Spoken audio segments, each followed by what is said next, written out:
The knock on Lindao's door shook her small apartment. It was firm, deliberate, and carried a weight that made her heart skip. Her phone was still in her hand. On the glowing screen, the words stared back at her like a cruel joke. "I miss you. I'm so lonely tonight.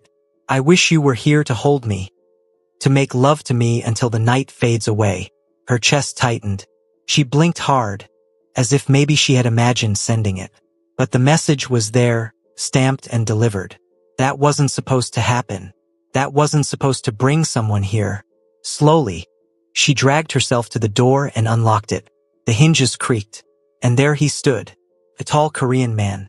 Tattoos coiled up his neck and disappeared beneath the open collar of his black shirt. His broad shoulders filled the doorway, his sharp suit gleaming under the hallway light.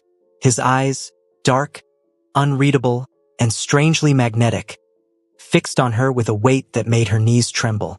Behind him, a black Porsche purred softly, its headlights glowing like two cold eyes in the night. "Lindao," he said. His voice was deep, almost dangerous, yet there was a softness woven into it, like velvet hiding a blade. "You texted me." Her breath caught in her throat. She didn't even know this man. Hours earlier, the night had been silent, lonely. Halloween in Seoul meant streets buzzing with costumes and laughter, couples taking pictures under orange lights, and children racing around with pumpkin buckets. But none of that touched Lindao. She had spent the evening cleaning the tiny beauty salon where she worked, the scent of nail polish and hair dye clinging to her. Her co-workers had gone out, inviting her to join, but she had declined with a tired smile. Parties weren't for her tonight, not when her chest still ached with memories she couldn't erase. Back in her one-bedroom apartment, she curled on her bed, staring at the ceiling. The city hummed outside, but inside her world felt quiet and heavy. Her thoughts kept circling back to him, the man she had loved, the man who had left her without a backward glance. His name still made her heart twist, though she tried to push it away. He had been her escape, her comfort, the one who made Korea feel less lonely. But in the end, he had used her like the others before him. Just another rich Korean man chasing the thrill of something different. And yet, she still missed him, still longed for his voice, his touch, his warmth. The pain gnawed at her until she couldn't bear it anymore. She unlocked her phone, scrolled through her contacts, and found his name. Her thumb hovered over it. "Don't do it, Lindao. Don't embarrass yourself again." But the emptiness was too much. Loneliness is a cruel master. Pushes you into corners you swore you'd never enter again. So she began to type. "I miss you. I can't sleep tonight. Everywhere feels so empty without you. I don't care what happened. I just want to hear your voice again, even if it's just once. I wish you were here holding me close. I wish you could love me the way I love you." Her fingers hesitated, but the storm in her chest carried her on. She added one last line, a line she never would have dared in the daylight. "Tonight, I want you to make love to me until I forget the world." Her heart thundered as she pressed send. She set the phone down, hiding her face in her pillow. But minutes later a reply came. Except, it wasn't a reply. It was a knock. Now, standing face to face with the stranger at her door, Lindao's skin prickled. He studied her silently. His gaze wasn't mocking or cruel. It wasn't even lustful. It was something else, something she couldn't read. Then he tilted his head slightly. "You didn't mean to send that to me, did you?" Her lips parted, but no words came. She swallowed, trying to breathe. I think I made a mistake." A slow, almost dangerous smile touched his lips. "Mistakes can be interesting." Her pulse raced. "Who are you?" "Someone who read your words," he said simply. His eyes flickered toward the Porsche behind him. "And someone who doesn't like to see a woman that lonely." Lindao's stomach flipped. She glanced at the luxury car. It didn't belong in front of her rundown building.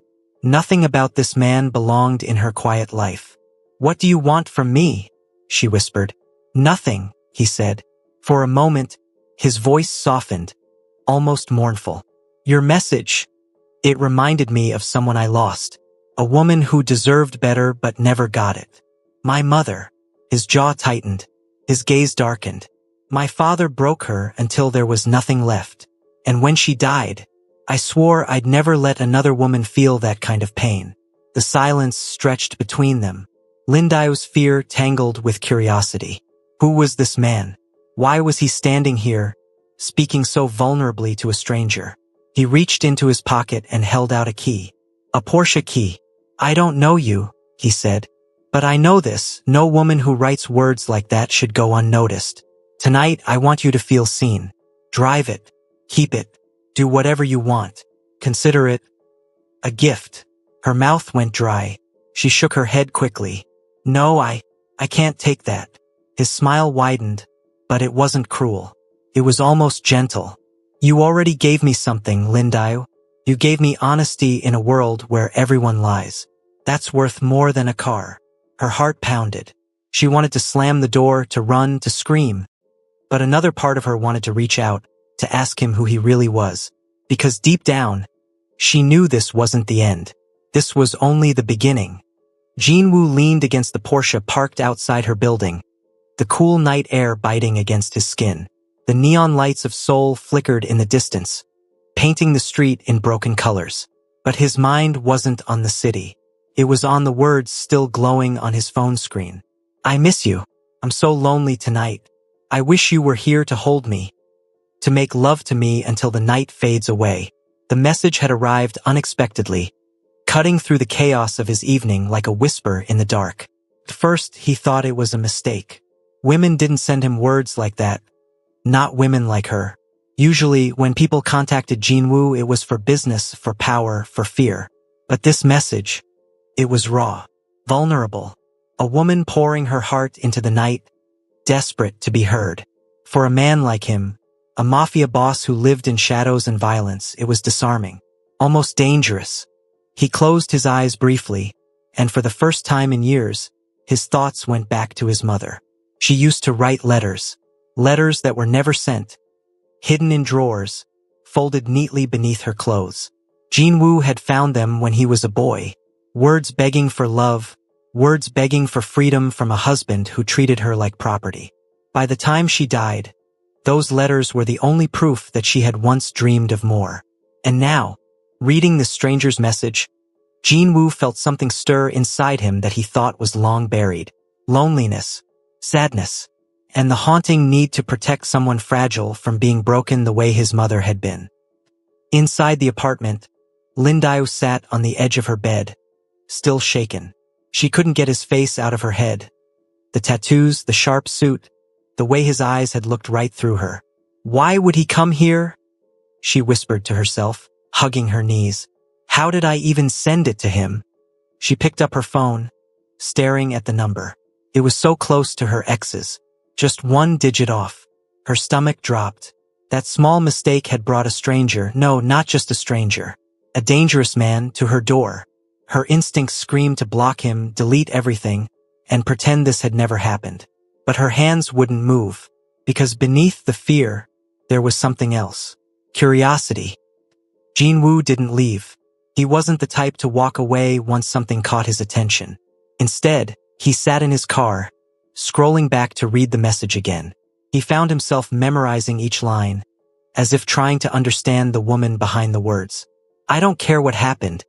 I just want to hear your voice again, even if it's just once. He exhaled slowly, gripping the steering wheel. Why did it matter so much? He didn't know her. He wasn't supposed to care. Yet, every sentence echoed inside him, pulling at a part of him that had been silent for too long. His phone buzzed. A text from one of his men. Boss, we need you. The deal is tonight. Jinwoo ignored it. For once, business could wait. Instead, he typed out a message.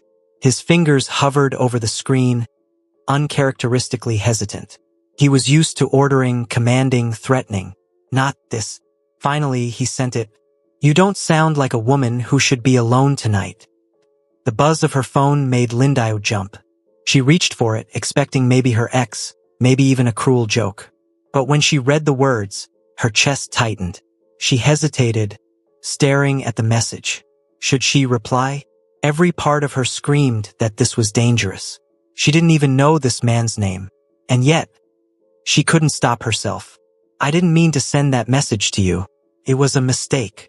Almost instantly, he replied, maybe, but mistakes can reveal truths you're too scared to say out loud. Her hands shook. She typed, erased, and typed again. Finally, she sent, you don't know me. You don't know what I've been through. His reply came seconds later. Then tell me. I'm listening. That night, their conversation stretched longer than she ever intended. First, she tried to keep her words short, but slowly, without realizing, Lindayo began to share pieces of herself. Her life as a beautician in Korea. How she had come with dreams of building something bigger, only to find herself trapped in endless work and loneliness. How love had been nothing but disappointment.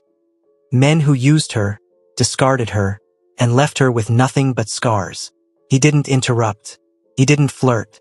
He just listened. When she finally asked, why do you even care? His answer was quiet but heavy. Because once, I watched a woman I loved cry herself to sleep every night. And no one listened to her. Not even me. I won't make that mistake again. Her throat tightened. Whoever this man was, there was pain in him too. She wanted to ask who he really was. But before she could, another knock sounded at her door. This time, softer, patient. Her breath caught. She looked through the peephole, and there he was again. Jinwoo. But now, in his hand, he wasn't holding car keys. He was holding something else. A single white rose. When she finally opened the door, his gaze met hers, steady and unreadable. You told me you wanted someone to hold you tonight, he said quietly. I don't know if I can be that person, but I can sit here, outside your door, so you don't feel so alone. Lindayo's chest ached. No man had ever said something like that to her. Not in Korea. Not anywhere. And as she closed her door softly, sliding down to the floor with tears in her eyes, she realized one thing. Whoever this stranger was, he wasn't just dangerous. He was the most dangerous kind of man. The kind who could break down walls she had built to protect herself. And for the first time, she wasn't sure if she wanted to stop him. Lindayo couldn't stop staring at the sleek black Porsche parked outside her tiny apartment. The roar of the engine seemed almost unreal in the quiet street. Her hands shook as she held the keys he had left. Smooth, cold, heavy in her palm. She pressed them, and the car lights blinked in response. Her breath caught. How did he? She whispered. One wrong number had led to this. A man she didn't know, dangerous and handsome, now knew her address, knew her loneliness, and cared enough to show up like this? Minutes earlier, she had curled up on her bed, trying to make sense of it all. Her phone still buzzed with short messages from Jinwoo. You don't have to talk to me if you don't want to, but I'll wait, and I'll watch over you. Her heart thumped in ways she couldn't name. Fear, curiosity, and something else. Something that had nothing to do with caution. Jinwoo stood a few meters away, leaning against a lamppost. Tattoos peeked from under his suit sleeves, the night wind ruffling his dark hair. His eyes followed her through the window, not in a threatening way but in a way that made her chest tighten. She wanted to call the police, to lock the door, to tell him to leave. But every instinct that had kept her safe in the past felt useless now. When she finally stepped outside, careful and trembling, he straightened. His voice was calm, steady, even when it carried that underlying danger she couldn't ignore. Lindayo, he said simply, not a question but a statement. I hope I didn't scare you. You didn't. I'm just... She paused, trying to breathe. Confused. He smiled faintly, a dangerous curve of lips that somehow felt protective. Good. Confusion is the beginning of understanding. And tonight you need understanding, don't you? Her chest fluttered. I don't know who you are. Yet.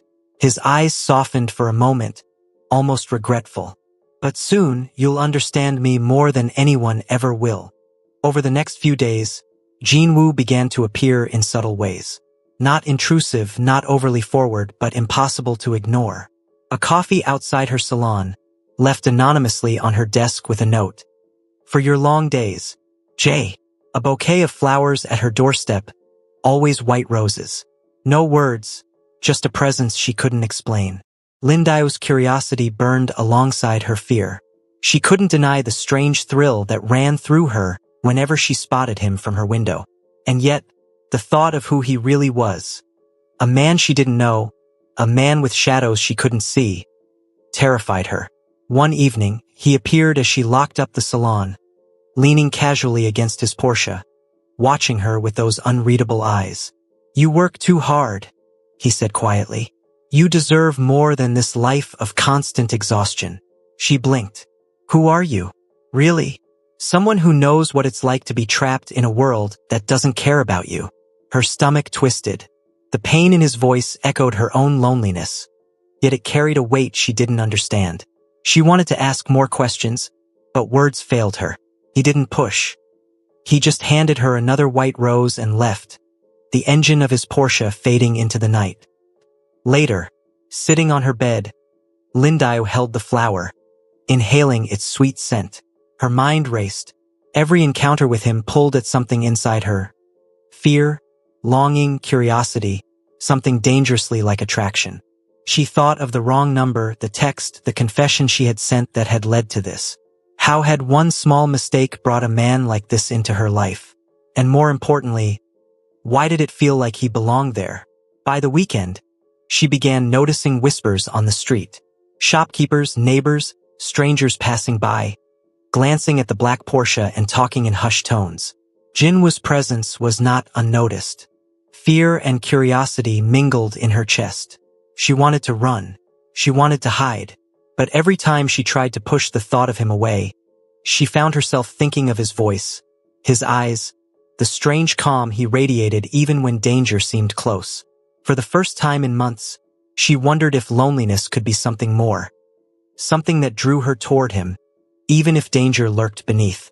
And in that quiet, uneasy tension, Linda realized something terrifying and thrilling at once. She wanted to see him again. The morning sunlight fell softly across Linda's apartment, catching the petals of the white rose Jinwoo had left on her bedside table the night before. She stared at it, fingers tracing the delicate edges, heart thumping uncontrollably. It had been days since that first knock, days since he had appeared outside her salon, leaning against his Porsche with those unreadable eyes. And yet, the memory of him, dangerous, handsome, commanding, haunted her in the quiet moments. Her phone buzzed suddenly, making her jump. It was a message from him. "Meet me at 7 tonight. I want to show you something." The words were simple, direct, and terrifying. Her first instinct was to ignore it. Her second was to delete it. But her thumb hovered over the screen, trembling.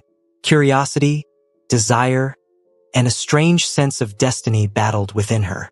Finally, she typed, "Where? Seoul Tower. Be there." The hours crawled. Linda tried to busy herself at the salon, but her hands shook as she worked on nails and hair. Every knock on the door, every sound outside made her heart leap. What kind of man was this? Why was he doing this for her? By 6:30, she was dressed and ready. She had chosen a simple black dress that hugged her curves in all the right places, her hair falling in soft waves over her shoulders. She tried to look composed, but inside, her heart raced with nervous anticipation. Seoul Tower loomed in the distance as she arrived. The city lights glittered like stars scattered across the earth. And there, leaning against a sleek black car at the base of the tower, was Jinwoo. Tattoos visible beneath the rolled-up sleeves of his crisp white shirt, sharp pants, and polished shoes. Every inch of him screamed power and danger, yet there was a softness in his eyes when they met hers. "You came," he said simply. Linda swallowed hard. I didn't know what to expect." "Expect nothing?" he replied, his lips curling in that faint smile that made her pulse race. "Tonight, you'll see only what I want you to see." They rode the elevator up to the observation deck. The city sprawled beneath them, alive and glittering. He stood close, but not too close, just near enough that she could feel the warmth radiating from him. "Why are you doing all this?" she asked, trying to sound casual, but her voice betrayed her curiosity. He remained silent for a moment, eyes fixed on the skyline. "Because you deserve to be seen," he said finally. "You write words like a poet, yet you live like the world has forgotten you. I cannot allow. Lindiao felt her chest tighten. No man had ever spoken to her like that. No man had ever made her feel simultaneously so small and so noticed. He handed her a small box. Confused, she opened it to find a delicate silver bracelet with a single charm, a tiny moon. For you, he said simply. A reminder that even in darkness, light finds a way. Her hands shook as she fastened it around her wrist. Why are you so kind? She whispered. Because kindness is a luxury most people can't afford, he said, eyes glinting. And I can. For a moment, silence stretched between them, heavy and intimate. She wanted to speak, to ask questions about who he really was, but fear tangled with desire, leaving her tongue tied. Then, unexpectedly, he took her hand. Not a harsh grip, not a claim, but a careful, gentle hold that made her pulse spike. You're not afraid? She asked, voice barely audible. Afraid of what? He countered, his thumb brushing her knuckles. Of you, she admitted softly. Jinwoo's smile was almost imperceptible, but it reached his eyes. Good, he said. You should be. They walked to the edge of the deck, the wind whipping through her hair, the city lights reflecting in her eyes.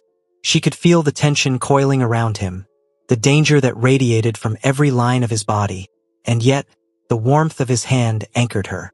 You shouldn't trust me, he said quietly. I am not the kind of man anyone should fall for. Lindiao's heart stuttered. Then why am I not scared? He turned to her, his eyes piercing, unreadable. Because you know something I don't tell anyone, he murmured. You see through the masks, and you make me want to be better than the man the world thinks I am. Her breath caught. His words struck her like lightning, leaving her dizzy and disoriented. This dangerous, untouchable man was vulnerable before her. As the night deepened, they spoke. Not about business, not about the world outside, but about life, loss, loneliness. Jinwoo told her fragments of his past, carefully, selectively, about his mother, about the pain of growing up under a father who had no love to give, about the emptiness he had learned to carry like armor. Lindiao shared pieces of her own life, the heartbreaks, the loneliness in a foreign city, the men who had used her for curiosity or sport, and as they talked, the distance between them shrank. When the city clock struck 10, Jinwoo finally broke the silence. I want to take you somewhere else. A quiet place, where no one can judge you, where you can be yourself. Her pulse raced. And if I refuse? He tilted his head slightly, studying her. Then I'll wait, but I hope you won't. By the end of the night, Lindiao realized she had forgotten everything else. The loneliness, the heartbreak, the pain that had haunted her for months. In its place, there was this strange, terrifying, exhilarating feeling. She was falling for a man she barely knew, a man who could destroy her with a whisper, yet had chosen instead to show her kindness, attention, and something else, something dangerous and yet intoxicating. The drive home was quiet. Jinwoo didn't speak much, letting her thoughts roam, letting the city lights blur past them. And when he dropped her off, he didn't kiss her, didn't even linger, but his hand brushed hers for a fleeting second, sending shivers down her spine. Good night, Lindiao, he said finally. Good night, she whispered, barely breathing. After he left, she sat on her bed, staring at the silver bracelet on her wrist. Her heart still raced, her mind still whirled, and deep down, she knew something undeniable had begun tonight. A connection forged in loneliness, curiosity, and an inexplicable pull toward a man who was dangerous and unforgettable. And somehow, she didn't want it to end. Lindiao hadn't slept all night. The memory of Jinwoo's hand brushing hers in the Porsche, the weight of his gaze, the way his voice had spoken to her as if reading her soul, it replayed endlessly in her mind. Her small apartment felt suffocating now, too quiet, too empty. For the first time in months, she felt alive and terrified at the same time. Her phone buzzed softly. A message from Jinwoo. Meet me at the Han River Pier at 7. Don't be late. She hesitated. Fear warred with curiosity. She didn't know what awaited her. What kind of man truly existed behind the cold, charming mask? And yet, something inside her, a spark she hadn't felt in years, pushed her forward. By 7 p.m., Lindiao stood at the pier, the city lights reflecting on the river like molten gold. The air was cool and crisp, carrying the faint scent of the river mixed with the distant aroma of street food. And there he was, waiting as always, leaning casually against a sleek black car that gleamed under the lamplight. "On time," he said simply, his eyes scanning her face as if noting every detail. She swallowed hard. I didn't know what this is," she admitted, her voice trembling slightly. Jinwoo stepped closer. Not too close, just enough to make her pulse race. "Neither do I," he said, voice low, almost a growl. "But I want you to see something that matters to me." Curiosity surged, overriding her fear. "What is it?" He smiled faintly and opened the car door for her. The leather smelled faintly of leather and cologne. "Trust me," he said. They drove through the city, lights blurring past the windows. Finally, they arrived at a massive private estate hidden behind high walls and guards. Lindiao's heart stuttered. "This is—" she began, but words failed her. "This is where I live," he said simply. "I don't usually bring people here, but you deserve to see me fully, not just glimpses." The estate was lavish, understated yet intimidating. Marble floors, modern furniture, subtle artwork, and the faint hum of security cameras. A world she could never have imagined. Lindiao's pulse raced. The danger she had felt outside her apartment seemed magnified tenfold here, but mingled with it was an undeniable thrill. Jinwoo guided her to a balcony overlooking a private courtyard. The moonlight spilled across the space, casting long shadows. He leaned against the railing, watching her with those inscrutable eyes. "You're scared," he said quietly, almost as if reading her mind. I shouldn't be here," she admitted softly. "I don't belong in this world." He smiled, a slow, teasing curl of lips that made her chest tighten. "No one belongs in my world," he said. "But tonight I want you to belong somewhere. Here, with me, even if just for a moment." Her throat went dry. She wanted to speak, to ask the questions that screamed in her mind. Who is he really? How did he find me? Why me? But the words caught in her chest. Instead, she nodded. Dinner was served in a private room, soft candlelight flickering against walls lined with books and artwork. The food was exquisite, flavors delicate yet bold. Lindiao ate slowly, tasting each bite as if savoring a dream. "You eat too fast sometimes," Jinwoo remarked casually, eyes watching her. I'm nervous," she admitted. "Everything about this, is so overwhelming." He chuckled softly, a rare, low sound that seemed almost gentle. "Good," he said. "I want tonight to overwhelm you, in a good way." She felt her face heat, and for a moment, she imagined what that could mean. Not just the food, the estate, or the city view, but him, the dangerous pull he carried. After dinner, Jinwoo led her to a small library. The room smelled faintly of old leather and cedar. He gestured to a chair by the fireplace. "Sit," he said. She did, heart racing. He perched on the edge of the table opposite her, leaning forward. The firelight flickered across his face, highlighting the sharp lines of his jaw, the tattoos curling up his neck, the dark depth of his eyes. "I've never met anyone like you," he said quietly. "You're fearless, even in your fear, honest even in your pain. And despite everything, you still reach for connection. That's rare." Her chest tightened. I don't know what to say." "Say nothing," he replied. "Just listen." For hours they talked, about life, about loneliness, about love and loss. Jinwoo shared glimpses of the man he had become, the walls he had built around himself, the people he had lost, the darkness he had embraced. And Lindiao, in turn, shared the heartbreaks she had endured in Korea, the men who had used her, and the emptiness she had carried since arriving. Every word drew them closer. Every glance tightened the invisible thread binding them. She felt safe and terrified all at once, caught between fascination and fear. Finally, Jinwoo rose and approached her, slow, deliberate. He extended a hand. "Dance with me," he said quietly. I don't know how," she whispered. "I'll guide you," he said simply, and took her hands in his. The first notes of soft jazz began to play from a small speaker, filling the room. And as they moved together, hesitant at first, then gradually more fluidly, Lindio felt something she hadn't felt in years. Warmth, safety, and belonging. He didn't try to kiss her. He didn't try to claim her. He simply held her, guiding her in the dance, letting her lean against him, and letting her feel wanted without pressure. When the music ended, he stepped back slightly, still holding her gaze. "You're extraordinary," he said softly, "and I want to know every part of you. But I won't rush. Not now. Not ever." Her throat went dry. She nodded, overwhelmed by the intensity of his words, the weight of his presence. She wanted to speak, to tell him how she felt, but fear and awe kept her silent. "Tonight," he said quietly, "is only the beginning. Remember that." And with that, he led her back to the car, silent but close, his hand brushing hers in a fleeting electric touch. Back in her apartment later, Lindio lay awake, the silver moonlight spilling across her bed.